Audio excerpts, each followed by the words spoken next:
અને એમાં પછી સુરતા તમારે રહી જાય કેટલાય અવતારો લેવા, કેટલોય માર ખાવો, અત્યારે દુઃખ ને પછી દુઃખ, અત્યારે તમારે તો અત્યારે સુખ ને પછી સુખ. અત્યારે આનંદ છે ને આપણે નથી લાગે છે ને આનંદ? આપણે જેવો આનંદ કોઈને નહીં હોય. હું તો એમ કહું છું મારે જેવો કોઈને આનંદ નહીં હોય તો તમે કેટલા જશો કે આપણે જેવો કોને આનંદ? જો તો ક્યાંય આપણું મન ક્યાં ડૂલે નહીં, ક્યાં ધોડે જ નહીં. એક જ ભાર કે બીજાનું કેમ કામ કરો, બીજાને કેમ સુધારો, એના સિવાય આપણે બીજું મન જાતું નથી. જેટલું ધોડે એટલું એમાં ધોડે છે. કેટલું કામ કરી ગમે ત્યાં જઈને બે માણસને સુધારી આવું થાય. શું કામ? એ લક્ષ રસીમાં જવાના, એ નરકમાં જશે, એને બધાને કેટલી તકલીફ પડશે. આ બધા જનાવરોના આનંદ તેના જીવનો એને જવું પડશે અને ભોગવવું પડશે. અને આપણને દુઃખ તો દેખી કૂતરાના બિલાડાના કેટલા દુઃખ હોય છે. અને માણસને એમાં દુઃખ હોય ના સમજે તો માણસને દુઃખ જ હોય છે. માણસ નરકમાં જ પીડ્યો છે. ગમે એટલું સુખ હોય ને, ભૌતિક સુખ એ સુખ નથી, આત્માનું સુખ એ સુખ છે.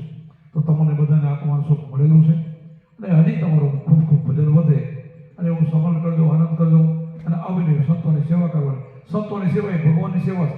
કોઈ બી સંતો આપણા જીવન જેવા હોય, આમાં કઈ ફેરફાર ન હોય. આવા જ બધા સંતો હોય, પણ આ જે લઈને એનો ઓઢનો ઓઢીને ફરે છે, જેનું બહાનું લઈને ફરે છે, જેને સદગુરુ સાથે મળ્યા છે, એવા સંતોની આપણે સેવા કરવાની. બધે આ થવાનું નહીં. એની સેવા કરશો તો પરમાત્મા રાજી થશે. અંતરિયામી આ બેઠો એ પરમાત્મા. બીજાની સેવા કરો ને આજો રાજી થાય. અને ખબર પડે કે આ દેશીને આપણે સેવા કરી એટલે એટલા માટે આપણે આશ્રમ છે કે સેવા કરવાની.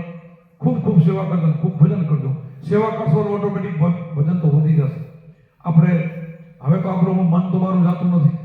આપણે બધાનો અંતકરણ પવિત્ર છે, મન પવિત્ર છે. પછી આપણે ભાઈઓથી ભાવ છે બધાનો અને ઘરે આપણે સુખ વર્તી છે. તમારો સંતાનો પણ પવિત્ર બનવાના. તમારા સંતાનો છે ને એ સારા થાય. જે ભક્તિ માર્ગમાં છે ને નાના નાના બાળકો છે હજી એને ખબર નથી